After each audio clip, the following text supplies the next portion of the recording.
The hadith need the Quran. We've made it the other way around, which is really mind-boggling. If the Quran is perfect, as you say, how can you know how many rak'at in salah? That's a very good question. And it's not just the rak'at, it's all the details of the salah. First of all, there is an assumption here, and that assumption is that the Quran needs hadith. I think that's what you're trying to suggest, that the Quran requires hadith. And without the hadith, there would be a deficiency in the Quran. Now you see, first of all, that's very problematic to say that, because we believe the Quran is perfect. It's the words of Allah subhanahu wa ta'ala, the perfect words of Allah subhanahu wa ta'ala, based on His knowledge, based on His wisdom. Do we actually believe that He left details out that are not important? Because you're suggesting that these details are in hadith and they are needed to understand how to actually do it practically, like the same way the details of wudu are mentioned. Now, I want to ask this very important question, and that is, how did you, and I'm speaking here to everyone that's listening, how did you learn how to pray? Personally, me, I learned through sheikhs. Sheikhs taught me how to pray practically. When it comes to the rulings, what breaks the wudu, what breaks the prayer, how to make wudu, how to pray, all these things, how to stand, where to put your hands, and all these details. I'm sure that we were all taught the same way, whether it was from our father, a family member, a teacher, a sheikh, even a YouTube video.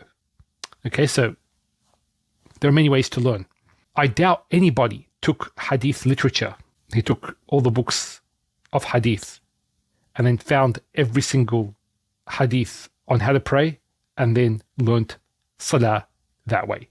Who actually learnt salah that way? I doubt anybody in the history of Islam did that he was able to get all the ahadith and then through the ahadith come to the conclusion of how to pray. It was usually the other way around. You know how to pray, you saw it practically.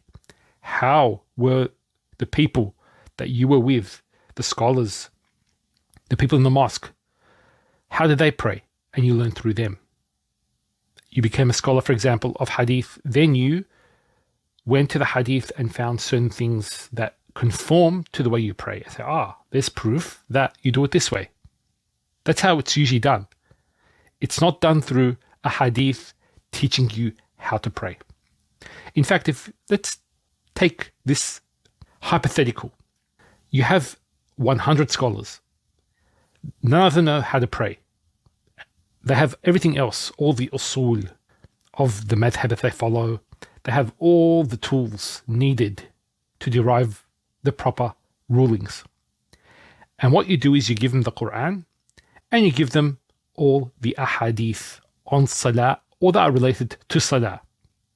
Each and every one of them, individually, not in collaboration. And then you tell them, come up with the way you pray, based on your madhab. And remember, these people have the necessary tools. So we're assuming they have the necessary tools to do this. Would we have one salah or 100 different ones? Most likely, and this is my opinion, I'm not sure if it matches your opinion, but I would say 100 different salats. The Prophet Ibrahim a.s. in his famous dua in Surah Ibrahim, where he says, Rabbi ij'alni muqim as-salat. Oh Allah, make me from the establishers of salah, wa min dhurriyati, and from amongst my progeny, the ones from the righteous of his progeny. That's so that they all were muqimin as-salat. They were all establishers of prayer, generation after generation after generation. The scholars of the past relied on mass transmitted practices of scholars. As an example, the Maliki madhab, the Hanafi madhab, for example, relied on the Quran and mass transmitted practices. So the rak'at, the Fatiha, all these things that we say in prayer, that we do in prayer, was transmitted to us by Rasulullah sallallahu alaihi wasallam. Now, there is a human element involved, and that's why there's differences. Where you put your hands, where you put your feet, how far apart your feet are, how you make sujood, where your hands are. You can get into a lot of detail that scholars give. The most important things, however, are related to those mentioned in the Quran, which are الَّذِينَ هُمْ فِي صَلَاتِهِمْ خَاشِعُونَ. They have to have khushu', to have reverence and, awe of Allah subhanahu wa ta'ala. The purpose, أَقِيمُوا الصَّلَاةَ لِذِكْرِي, for my remembrance, Allah's remembrance. تَنْهَى عَنِ الْفَحْشَاءِ وَالْمُنْكَرِ, that it prevents you from fahsha and munkar, the indecent and the evil. So these are the main things of salat. How you do them, where you put your hands and all these things, Allah doesn't give importance to these things. Whichever sect you follow, whichever group you follow, whichever madhab you follow, it doesn't matter.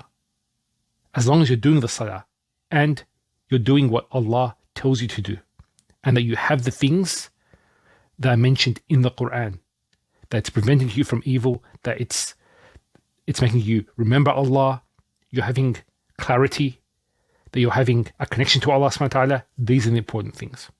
Allah didn't specify a specific way of prayer. Had He wanted, He could have made it in the Quran, but He didn't choose to do this. What He did mention was those important matters that I just mentioned.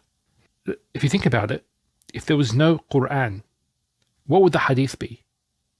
Would we believe the hadith to be true, or would there be a religion by just the hadith? And then which hadith? There's so much speculation. There's so much. How are we going to know if a hadith is true or not if there's no Quran? See, so the hadith need the Quran. We've made it the other way around, which is really mind-boggling. And if you have any other questions, I'll try to answer those as well. Assalamu alaikum wa rahmatullahi wa barakatuh.